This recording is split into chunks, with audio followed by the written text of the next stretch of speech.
Olá, pessoal, tudo bem com vocês? Espero que estejam bem. Eu sou o professor Alisson, professor de Geografia, e vamos dar início aí à nossa aula de Geografia de hoje.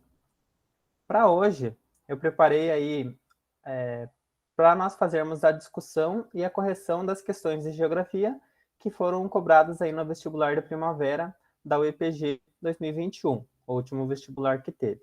Então, aí nós vamos comentar algumas questões, ver quais estão erradas, quais estão corretas, para que vocês possam se familiarizar um pouco com as questões, como que funciona, os principais conteúdos que são cobrados. E para isso eu peguei aqui as questões que foram cobradas no último vestibular de primavera, na prova de conhecimentos gerais. Certo, pessoal? Então vamos começar. Bom, então aqui vamos lá a primeira questão. Então tem lá a questão enunciado, tem 4 alternativas na prova de conhecimentos gerais, tem o número e vai ter o quadrado ali, o espaço embaixo, o quadrado, para colocar a somatória. Então, vocês vão ver quais questões estão corretas ou qual questão está correta, e depois colocar a somatória lá embaixo. Por exemplo, se a número 1 e a número 2 estiverem corretas, a somatória será número 3. Então, coloca o número 3, coloca número 3 no gabarito. Só ainda, se alguém tiver dúvida sobre isso, só para esclarecer essa dúvida. Mas vamos falar um pouquinho da questão, então. Sobre os conceitos relacionados à ciência geográfica, assinale o que for correto. Muito bem. Então, os conceitos geográficos, os conceitos da geografia, são aqueles principais conceitos que vocês já estudaram na escola, já devem ter ouvido falar, que são espaço geográfico, lugar, região, paisagem e território. Esses aí historicamente, são os principais conceitos da geografia. E aqui vai perguntar sobre eles. Bom, a questão alternativa número 1. As áreas urbanas antropizadas e áreas rurais em permanente transformação compõem o espaço geográfico. Então, vamos ver se essa está correta. A próxima. Terras em ordenamento jurídico, dentro de um limite espacial, estão relacionadas ao conceito de território. Falando sobre outro conceito. A número 4. Regiões densamente povoadas ou culturais e áreas mais naturais são relativas ao conceito de paisagem. E a última, Oriente Médio, Amazônia e Europa Oriental, são exemplos dos diversos tipos de regiões existentes no mundo. Então, aqui está perguntando sobre alguns conceitos: espaço geográfico, território, paisagem e região.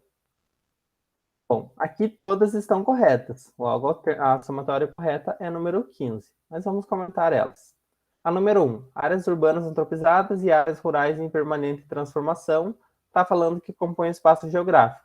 O espaço geográfico é o principal conceito da geografia. A geografia estuda o espaço geográfico, mas o que é o espaço geográfico? O espaço geográfico é aquele espaço de interação entre o ser humano e a natureza. Então, quando há uma interação entre um ser humano e a natureza, é o espaço geográfico. Esse tipo de interação se dá a partir do trabalho, se dá a partir das transformações que o ser humano põe ali naquele espaço, coloca na natureza. Então, as áreas urbanas é espaço geográfico, porque são áreas naturais que o ser humano transformou, e as áreas rurais, que a gente conhece como área rural, também é espaço geográfico, porque o ser humano produz, tem agricultura, retira recursos para a sua sobrevivência a partir do seu trabalho. As áreas urbanas, as áreas rurais, que possuem presença humana, compõem espaço geográfico. Então, o espaço geográfico é basicamente isso. A próxima fala sobre as terras com ordenamento jurídico relacionadas ao conceito de território. O conceito de território ele é formado a partir das relações de poder. Então, quando há uma relação de poder, quando há uma soberania sobre uma determinada porção de terra, isso aí é um território. Então, os países aí, eles são territórios porque eles são soberanos na área ali que eles comandam, que eles exercem poder. Então, tudo isso está relacionado ao conceito de território. Quando há uma relação de poder, uma relação política, ou mesmo social, é o conceito de território. Então, aqui fala das terras com ordenamento jurídico. Então, ali está falando sobre a legislação, sobre a soberania, dentro de um limite, está relacionado ao conceito de território. Então, essa aí está certa. Então, o território é basicamente isso. porções ali de terra, da superfície, que elas são limitadas por relações de poder. Então, algum grupo, alguma pessoa, alguém exerce um poder sobre aquela porção de terra, vai ser aí um território, obviamente. A próxima. Regiões densamente povoadas ou culturais e áreas mais naturais são relativas ao conceito de paisagem. Muito bem, então o conceito de paisagem, assim, ele é entendido de maneira geral como aquilo que nossos olhos alcançam, ou aquilo que a nossa percepção alcança. Então, tudo aquilo que a gente consegue ver, o espaço geográfico que nós conseguimos observar ou perceber, isso aí é o conceito de paisagem. Então, a paisagem ela pode ser tanto áreas mais povoadas quanto áreas naturais. Então, tem a paisagem cultural, uma cidade, a gente observa uma cidade, é uma paisagem cultural, como uma paisagem natural. Uma determinada paisagem, aí um local que a gente visite que não tenha presença humana, que tenha só a natureza, vai ser uma paisagem natural. Mas estão relacionados ao conceito de paisagem. E a última fala sobre as regiões, o conceito de região, e dá 3 exemplos de região, como Oriente Médio, Amazônia e Europa Oriental. Bom, uma região, ela é uma porção ali da superfície que ela ela é dividida a partir de uma similaridade, ou seja, a partir de uma semelhança, a partir de um critério específico. Então, quando a gente utiliza um critério específico para dividir, para limitar uma porção do território, é uma região. Por exemplo, vamos falar da Amazônia, região amazônica. Região amazônica é toda aquela porção ali da superfície, estados, municípios, que elas abrangem o bioma da Amazônia. Então, todo o bioma da Amazônia vai ser uma região, que são os países ali, os municípios, os estados, que eles estão dentro do bioma da Amazônia. Então, nesse caso, o critério utilizado é o bioma, é uma região fitogeográfica. Em relação ao Oriente Médio, então, o Oriente Médio é considerado uma região do planeta também, mas na região ocidental da Ásia. O Oriente Médio está localizado na Ásia, mas numa região mais ocidental, mais próxima da Europa. E são aqueles países que estão localizados ali naquela região, um pouco ao sul do Mar Mediterrâneo e mais na região central ali, né, entre a Ásia e a Europa. Então, são os países que estão localizados naquela região. Então, nesse caso, o critério específico para o Oriente Médio é a localização geográfica, a posição geográfica dos países. Poderia falar que são países exportadores de petróleo, mas nem todos são, então esse critério não se aplica. Poderia falar que são países de maioria muçulmana, mas nesse caso Israel não se encaixaria, então o critério mais abrangente, o critério mais correto para o Oriente Médio é dos países que estão localizados naquela região ali do globo, que é uma região mais ocidental do continente asiático. E Europa Oriental são considerados aqueles países localizados no leste europeu. Se vocês pegarem o mapa da Europa, vocês vão ver lá os países mais a leste da Europa, mais próximo ao Oriente, compõem a Europa Oriental. A maioria desses países eram países que compunham a antiga União Soviética, então tem algumas pessoas que falam que a Europa Oriental é formada pelos países que formavam a União Soviética, mas nem todos são. Então, nem todos faziam parte da União Soviética. Então, aqui é melhor deixar como critério a localização geográfica também. Então, são países que estão localizados naquela região específica da Europa, no leste europeu. Então, nessa questão, a somatória correta é 15. Vamos lá para a próxima questão. Sobre as placas tectônicas, assinale o que for correto. Então, mais 4 alternativas ali. A primeira, as placas divergentes afastam-se entre si e podem causar vulcanismo, mesmo no fundo dos oceanos, como ocorre no Oceano Atlântico. Número 2. A falha de San Andreas é um bom exemplo de movimento transformante, quando as placas deslizam em direções opostas uma da outra. A número 4. Quando as placas tectônicas se chocam, pode haver soerguimento quando uma mergulha sobre a outra, como ocorreu no processo de formação da Cordilheira do Himalaia, lá na Ásia. E, por fim, o Pantanal, na América do Sul, é fruto de atividade tectônica intensa atualmente, com formação orográfica acentuada e frequentes abalos sísmicos. Então, vamos ver lá quais que são as alternativas corretas. Então, aqui nesse caso, é a número 1, a número 2 e a número 4. Então, só essas três e a número 8 está incorreta. Então, a somatória é 7. Então, 0,7 é a somatória. Sobre a primeira questão, está correta. As placas divergentes elas estão se afastando entre si. Então, as placas divergentes estão se afastando, como é um exemplo da placa sul-americana e da placa africana. Então, são placas que estão se afastando e, com isso, também causa um processo de vulcanismo no fundo dos oceanos. Aqui está dando esse exemplo específico. Então, como as placas estão se afastando, o magma sobe, vem do interior do planeta, e encontra ali, encontra a superfície, encontra a água do oceano e causa vulcanismo mesmo no fundo do mar. E com isso, a água vai resfriando esse magma, essa lava que chega no fundo do mar, e vai formando ali o assoalho oceânico, que a gente chama de assoalho oceânico, e as placas continuam se afastando. Então, esse é o movimento ali divergente. A falha de San Andreas fala ali do movimento transformante, ou seja, quando as placas elas estão deslizando entre si, mas em direções opostas. Uma está indo para uma direção, a outra está indo para outra direção. É um movimento de placa transformante. Então, aqui está certo também. Lá na região da Califórnia, nos Estados Unidos, que tem a chamada falha de San Andreas, que as placas estão se movimentando, estão deslizando entre si, elas estão em atrito, mas estão em direções opostas. A número 4, a próxima ali, que está correta também, fala que quando as placas se chocam, pode haver soerguimento, ou seja, quando uma mergulha sobre a outra.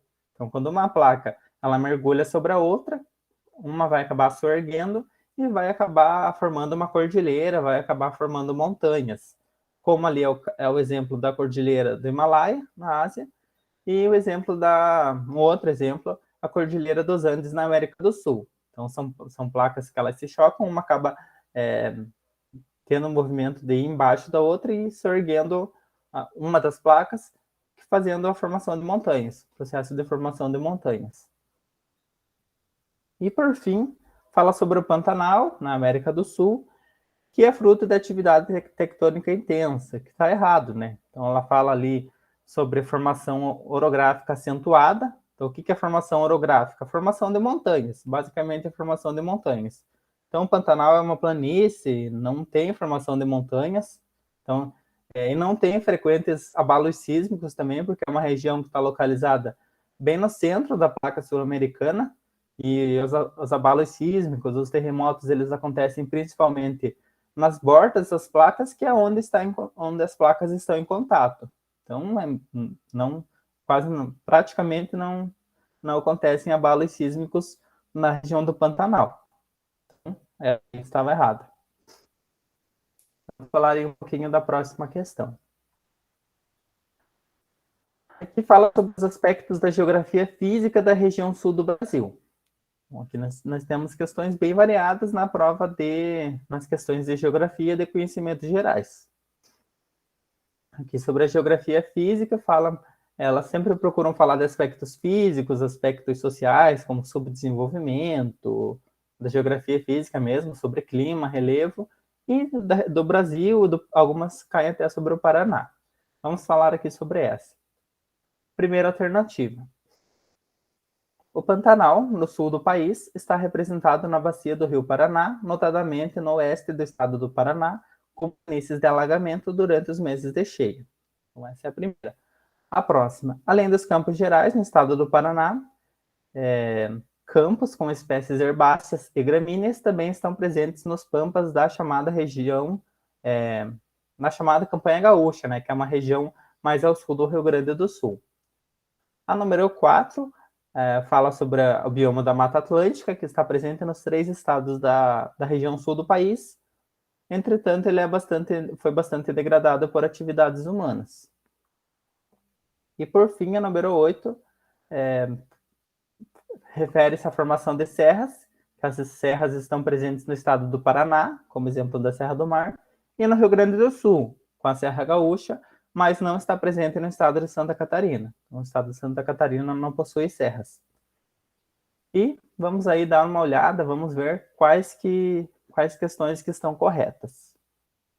Então, nesse caso, as questões corretas são a número 2 e a número 4. Então, a número 1 e a número 8 estão erradas, e as alternativas 2 e 4 estão corretas, logo, a somatória correta é 0,6. Então, coloca lá no gabarito 0,6. Tá, mas vamos falar sobre as questões.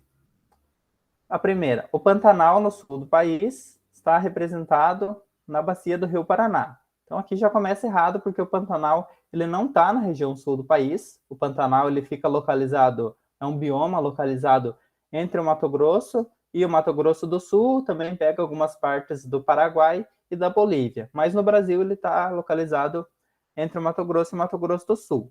Então aqui já elimina que está errada, mesmo pertencendo à bacia do Rio Paraná, não está localizado no oeste do estado do Paraná, então não tem Pantanal no oeste do estado do Paraná. Ele é uma planície de alagamento durante os meses de cheia, mas não está localizado no sul do país e muito menos no estado do Paraná. A número 2 aqui, alternativa número 2. Além dos campos gerais no estado do Paraná, campos com espécies herbáceas. Espécies herbáceas são aquelas espécies de baixo porte, são espécies que não formam tronco, que não formam madeira, são espécies mais que possuem ali os galhos mais flexíveis, não são tão grandes. E as gramíneas são aquelas espécies na altura de grama mesmo, são espécies muito bem baixas, que também estão presentes nos Campos Gerais, como a gente conhece aqui a região dos Campos Gerais do Paraná, e estão presentes também nos Pampas, a chamada Campanha Gaúcha, bem ao sul do Rio Grande do Sul. Então, o Pampa é sim um bioma que ele possui as espécies herbáceas, possui as gramíneas, e está localizado bem na região sul do Rio Grande do Sul, do estado do Rio Grande do Sul, que também lá é chamado de Campanha Gaúcha. Então, essa está correta. Alternativa número 4, sobre a Mata Atlântica. É um bioma que está presente nos 3 estados da região sul do país.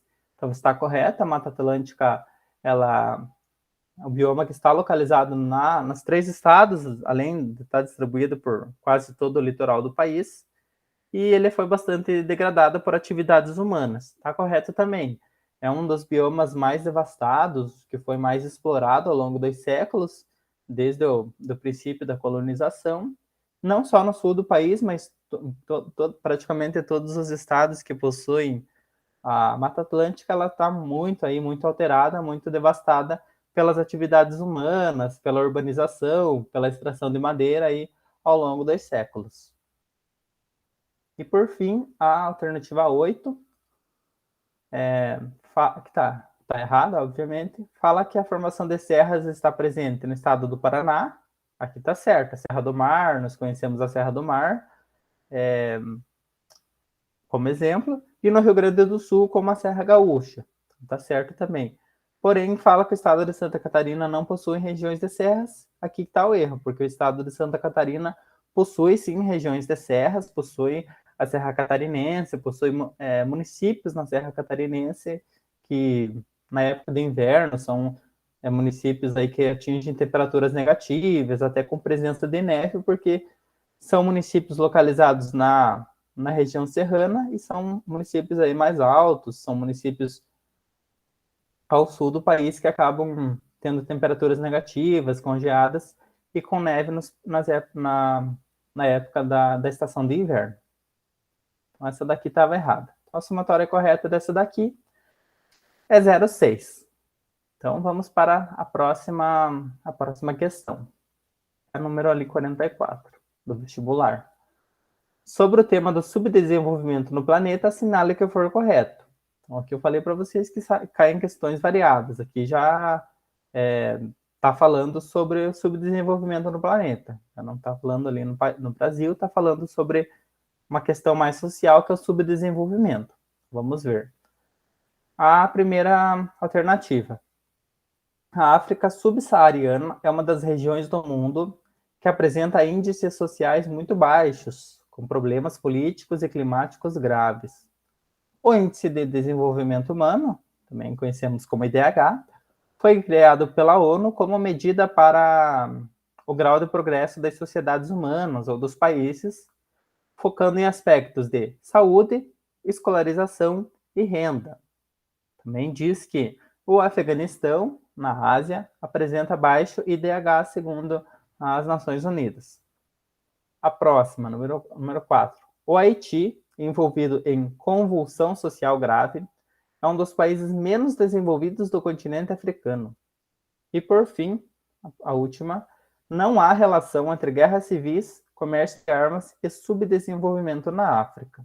Então, aqui a gente já consegue ter uma ideia do que pode estar errado, mas vamos conferir aqui no gabarito.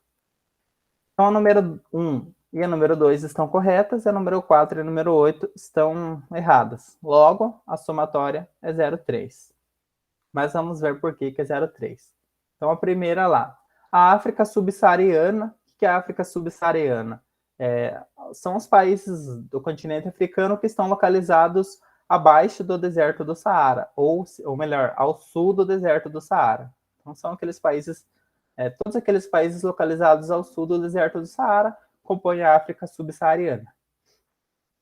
E é uma das regiões do mundo que apresenta índices sociais muito baixos. Tá certo também, né? Há muitos países pobres que enfrentam graves problemas políticos, problemas climáticos, graves como a seca, como o pouco acesso à água que as populações têm. Então, essa alternativa aí está correta. Os países apresentam problemas políticos, são países que passaram por guerras civis, são países que enfrentam ainda muitas disputas por territórios, a presença de milícias, o tráfico de armas, né, nesses países, que levam aí ao subdesenvolvimento e à instabilidade nesses países. Quem acaba sofrendo mais são as populações, principalmente as crianças, aí, as populações mais vulneráveis. A número 2, o Índice de Desenvolvimento Humano, o IDH, foi criado pela ONU, até aí tá certo. Para medir o progresso das sociedades humanas, tá certo também, né? Para ver o grau de desenvolvimento dos países. Levando em conta aspectos de saúde, escolarização e renda. Poderia colocar expectativa de vida também, mas saúde, escolarização e renda já está ok, já está correto. Também diz que o Afeganistão, na Ásia, apresenta baixo IDH. Tá certo também. Então, o Afeganistão é um país muito pobre, apresenta muitos problemas sociais, problemas políticos, e com isso acaba apresentando baixo IDH, né? As pessoas têm uma baixa escolarização, uma baixa assistência à saúde, saneamento básico. Enfim, graças a todos esses problemas históricos que o Afeganistão vem enfrentando aí ao longo da história. A número 4 fala sobre o Haiti. Então, o Haiti é envolvido em convulsão social grave. Então, tá certo também. Então, quando vocês veem o noticiário, já devem ter ouvido falar sobre a situação do Haiti. O Haiti é um país que ele já passou por muitos problemas, enfrentou terremoto há alguns anos atrás, um terremoto que devastou o país. É um país muito pobre, é um país que ele, além desses problemas sociais, tem problemas políticos. Até o presidente do Haiti foi assassinado há pouco tempo atrás. Então, tem lá a presença de milícias também disputando territórios, disputando poder. Com isso, ele é um dos países menos desenvolvidos do continente americano. Então, ali está escrito continente africano, é isso que deixa a resposta errada, porque o Haiti ele está localizado no continente americano, está localizado na América Central. Então, por isso que essa está errada, porque não é do continente africano. É um país pobre, com problemas sociais, é o país mais pobre da América, mas está localizado na América Central. E por último, a número 8, diz que não há relação entre guerras civis, comércio de armas e subdesenvolvimento na África. Que eu já falei que tá errado lá na primeira questão, porque há sim uma relação entre as guerras civis que devastaram os países ao longo das décadas, o comércio de armas para fortalecer aí as milícias, os grupos que se interessam nesses territórios, que levam obviamente, é o subdesenvolvimento da África, porque não tem estabilidade política, social, não tem desenvolvimento, e isso leva à pobreza desses países. Então, a somatória correta é 0,3, e vamos comentar sobre a última questão. Acerca da temática do aquecimento global. Então, aqui vai falar um pouquinho sobre o aquecimento global, suas causas, consequências e soluções. E vamos ver o que está correto. Alternativa número 1. O Acordo de Paris, lá de 2015, firmado em reunião da ONU, propõe uma agenda de cooperação entre os países para diminuir a emissão de carbono e mitigar os seus efeitos com metas de longo prazo. A 2. Não existem causas naturais que possam contribuir para o aquecimento do planeta. A Terra, há bilhões de anos, sempre foi mais fria do que hoje. A alternativa número 4. A agricultura poderia ser uma das atividades humanas afetadas pelo aquecimento global, devido à alteração no ciclo pluviométrico do planeta. Já vamos ver. E por fim, o aquecimento global pode causar o derretimento das calotas polares, o que afeta a salinidade dos oceanos, gerando problemas para os ecossistemas marinhos. Agora a gente vai ver quais que são as corretas. Então as corretas são a número 1, a número 4 e a número 8. A número 2 está errada. Logo, a somatória correta é 13. A número 1, a número 4 e a número 8 formam a somatória correta de 13. Vamos falar sobre a número 1. O Acordo de Paris, que foi aquele acordo firmado lá em 2015 entre os países em uma reunião da ONU, que eles propunham uma agenda de cooperação entre os países, que os países ali que estavam participando, eles se comprometessem a reduzir a emissão de carbono, ao dióxido de carbono e aos demais gases de efeito estufa, e suavizar aí os seus efeitos, colocando metas de longo prazo. Então, metas de longo prazo que os países teriam que cumprir até 2025, até 2030, até 2050. Nesse caso, o Brasil também faz parte do Acordo de Paris e colocou lá as suas metas para serem cumpridas. A número 2, que é a alternativa que está errada.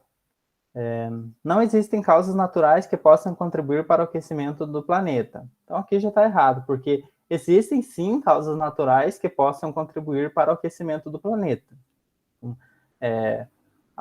A Terra, ela nem sempre ela foi mais fria do que hoje, ela teve períodos que ela foi mais fria, ela teve períodos glaciais, eras glaciais, e também assim como teve períodos mais quentes.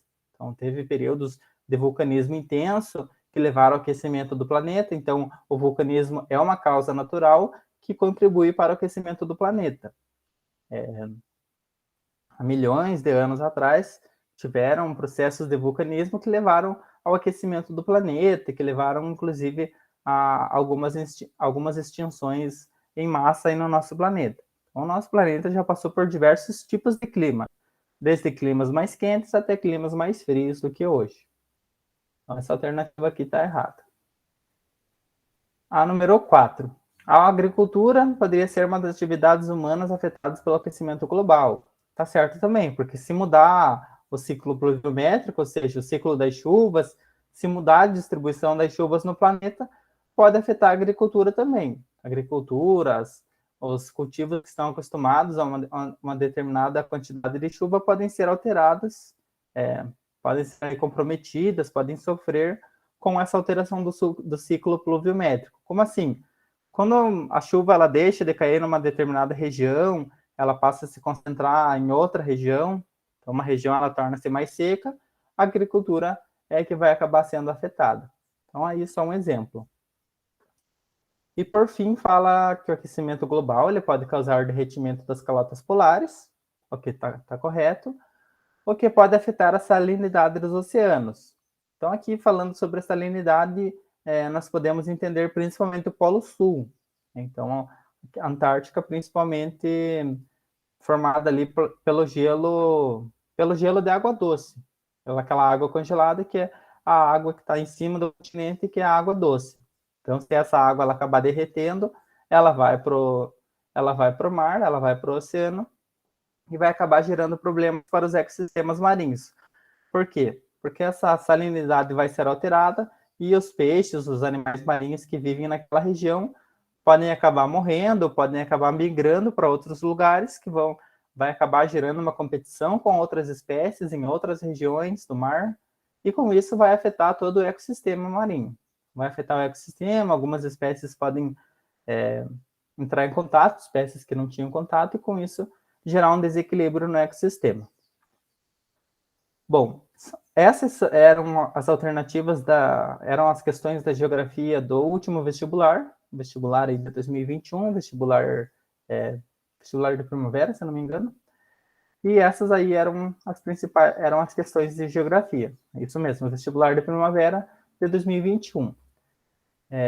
Era isso que eu tinha para falar hoje para vocês. Se vocês tiverem alguma dúvida, podem deixar aí nos comentários. Assim que eu tiver um tempo, eu dou uma olhada nas dúvidas que vocês tiverem. Podem mandando dúvidas, comentários aí, o que vocês tiverem de sugestões aí ou de dúvidas, podem colocar aí que eu vou responder vocês, tá bom, pessoal? Muito obrigado pela atenção de vocês e até a próxima aula.